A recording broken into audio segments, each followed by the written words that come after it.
Protein के बारे में जानते हैं। प्रोटीन जो होता है वह हमारे शरीर के वृद्धि के लिए आवश्यक होता है। किसके लिए आवश्यक होता है? शरीर में वृद्धि किसको सबसे अधिक होता है? बच्चे में कि बड़े में? बच्चे में।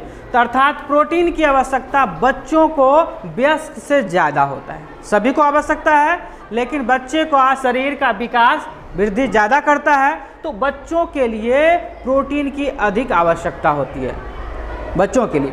फिर आगे क्या लिखे हैं? कोशिका निर्माण।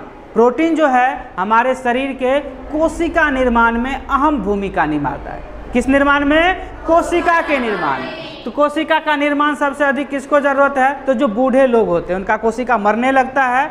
अर्थात कहने का समय सेंस यह है कि प्रोटीन की आवश्यकता वयस्क से ज़्यादा बच्चे और बूढ़ों की ज़रूरत है, अर्थात अधिक उनको आवश्यकता होती है, क्योंकि यह शक्तिवर्धक भोजन कहा जाता है। शरीर की वृद्धि के काम आता है, इसके लिए इसको शरीर वर्धक भोजन कहते हैं। जैसे हमें कार्बोहाइड्रेट से क्या मिलती है? ऊर्जा मिलती है। नहीं, ऊर्जा युक्त भोजन किसे कहेंगे? तो कार्बोहाइड्रेट को कहेंगे। और उसी में कहेंगे शरीर वर्धक भोजन किसे कहेंगे? तो प्रोटीन को कहेंगे। प्रोटीन किस काम आता है? तो शरीर के वृद्धि और नए कोशिकाओं के निर्माण में यह अहम भूमिका निभाता है। प्रोटीन जो है कोशिका के निर्माण, यह इसका निर्माण थाइमैक्स ग्रंथि में होता है। किस में होता है? आपसे पूछा जाए कि प्रोटीन का निर्माण कहाँ होता है, तो थाइमैक्स ग्रंथि में होता है। प्रोटीन किस किस चीज़ में पाया जाता है?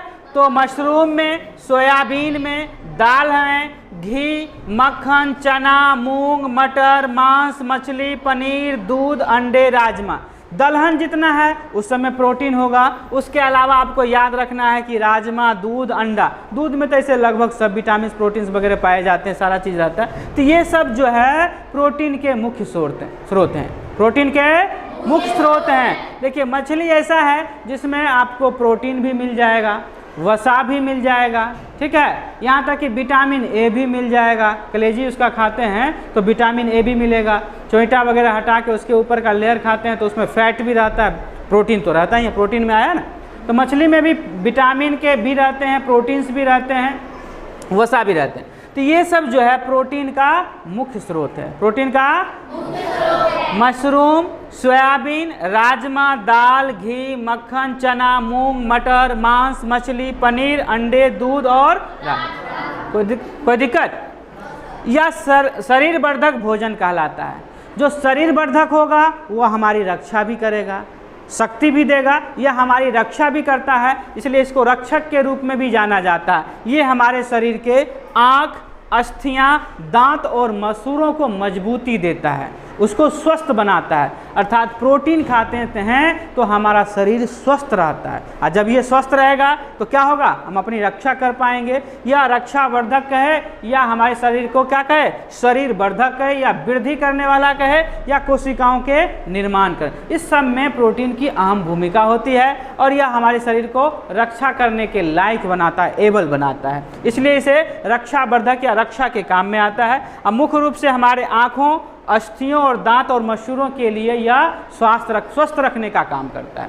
प्रोटीन एक जटिल अवयव है। प्रोटीन एक आप लोग को पढ़ा है कार्बोहाइड्रेट। कार्बोहाइड्रेट में ग्लूकोज सबसे जल्दी पचता है, नहीं पड़ता है, क्योंकि वह सबसे सरल होता है, एक अणु वाले होते हैं। प्रोटीन जो होता है वह जटिल होता है। जटिल होने के कारण यह देर से पचता है, लेकिन देर से जो पचता है इस कारण से हमें शक्ति भी देती है, कोशिकाओं के निर्माण में भी यह सहयोग करता है। जटिल होता है। प्रोटीन जो होता है 10+10 एमिनो एसिड से बना है। एक प्रोटीन का निर्माण 10+10 एमिनो एसिड से बनेगा। ये समझ लीजिए क्या होता है। प्रोटीन का निर्माण किससे हुआ? 10+10। 10 जो है यह हमारे शरीर में ही बन जाता है। प्रोटीन एक ऐसा है तत्व जो हमारे शरीर के अंदर बन जाता है। तो 10+10 का कहना मतलब है 10 हमारे शरीर में बनता है एमिनो एसिड, और 10 जो हम भोजन के रूप में लेते हैं उससे बनता है, और दोनों मिलकर 10+10 होगा तो एक प्रोटीन बनेगा, ठीक है। अगर हम 1 ग्राम प्रोटीन खाते हैं तो हमें कितना ऊर्जा मिलेगा? 4.3 कैलोरी ऊर्जा हमें मिलेगी।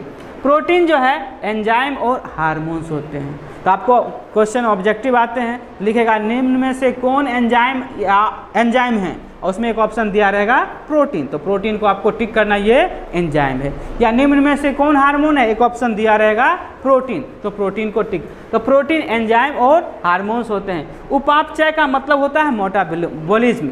मेटाबॉलिज्म को ये प्रोटीन जो है बढ़ाने का काम करता है। देखिए इसमें क्या लिखे हैं, उपचय और अपचय, दो काम करता है, एक जोड़ने का जिसको एनाबॉलिज्म कहते हैं और दूसरा तोड़ने का जिसको कहते हैं कैटाबॉलिज्म। अर्थात तोड़ने वाले को अपचय कहेंगे और जोड़ने वाले को उपचय कहेंगे। जिसको उपचय कहेंगे उसको एनाबॉलिज्म कहेंगे और जिसको अपचय कहेंगे उसको कैटाबॉलिज्म कहेंगे। इसमें हमें कितनी ऊर्जा मिलती है, तो 4.3। आपसे पूछा जाए कि प्रोटीन कार्बनिक है या अकार्बनिक है, तो क्या कहेंगे, प्रोटीन कार्बनिक है। प्रोटीन के अंदर कार्बन, हाइड्रोजन, नाइट्रोजन और ऑक्सीजन ये सारा रहता है। कार्बन, हाइड्रोजन, नाइट्रोजन और ऑक्सीजन। तो प्रोटीन कैसा भोजन है, तो शक्तिवर्धक या शरीरवर्धक भोजन है। कैसा है, शक्तिवर्धक या हमारे शरीर के वृद्धि के लिए आवश्यक है। और किसका निर्माण करने के लिए आवश्यक है, कोशिका के निर्माण। ये सबसे अधिक किसको जरूरत है, बच्चे और बूढ़े को। बच्चे और किस चीज में पाया जाता है,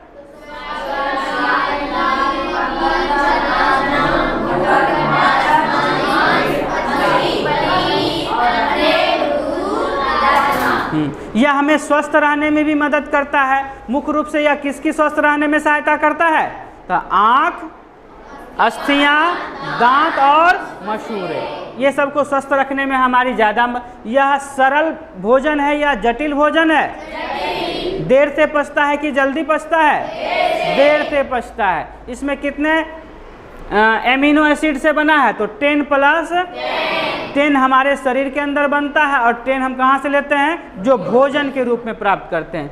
कोई दिक्कत इतना समझने में, इससे हमें कितना कैलोरी ऊर्जा प्राप्त होती है, 4.3। कितना कैलोरी ऊर्जा प्राप्त होती है, 4.3। समझने में कि नहीं कोई दिक्कत। तो प्रोटीन के बारे में पूछेगा तो आप बता दीजिएगा।